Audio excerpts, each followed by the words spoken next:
آپ بتائیے اگر ہم میں سے کوئی بدبخت یہ کہ فاطمہ رسول اللہ کی بیٹی نہیں ہے تو کیسی کیسی القابات اور الزامات لگ جائیں گے. وہ جلالی کے اوپر مقدمہ ہوا ہے, اس نے تو یہ بھی نہیں کہا. اور آپ سر عام رقیہ کو کہیں کہ یہ رقیہ بنت رسول اللہ نہیں ہے, معاذ اللہ, ان کے نسب میں ہیر پھیر کریں, بکواس کریں, ان کا نسب تبدیل کریں, اور پھر تحفظ بنیاد اسلام بل پینڈنگ لٹکا ہوا ہے. کس نے کیا ہوا ہے جی؟ اوپر سے آرڈر آیا خان صاحب کا کہ دستخط مت کرنا.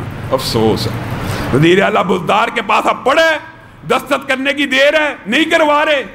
اور یہ بات یاد رکھیے, یہ مسئلہ بھی یاد رکھیے, بنات رسول کا بڑا مار جی. ہم رسول اللہ کی صرف ایک بیٹی کے قائل ہیں. آپ کا یہ قول آپ کی اپنی کتابوں کے بھی خلاف ہے اور قرآن کے بھی خلاف ہے. قرآن کے کیسے خلاف ہے؟ کلی ازواجک و بناتک, کلی ازواجک و بناتک. اللہ رسول اللہ صلی اللہ علیہ وسلم کو کہہ رہا ہے آپ کہہ دیجئے اپنی ازواج سے, اور کن سے؟ بنات سے. اگر بیٹی ایک ہوتی تو کیا لفظ آتا؟ بنت کا. یہاں پہ بنات دو کا صیغہ استعمال نہیں کیا, یہ بنات جمع کا صیغہ ہے, اور جمع کم از کم کس کے لیے ہوتی ہے عربی میں؟ تین کے لیے.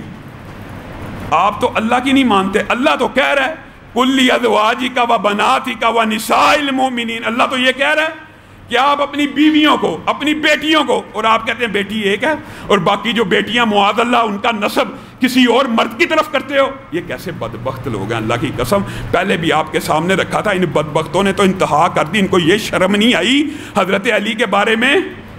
آپ کو بتایا تھا نا پچھلے جمعے, کہتے ہیں حضرت علی نے معاذ اللہ کہا میں نفس رسول ہوں اور میں عائشہ کو طلاق دیتا ہوں. ان بدبختوں کو یہ حیا نہیں آئی.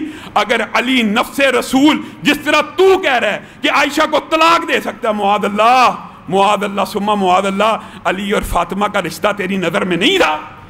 یہ کیسی بکواس کرتے ہیں, یہ کیسی توہین کرتے ہیں. یہ توہین کیسے بند ہوگی؟ تحفظ بنیاد اسلام بل کو پاکستان میں منظور کر لیا جائے, بند ہو جائے گی. حضرت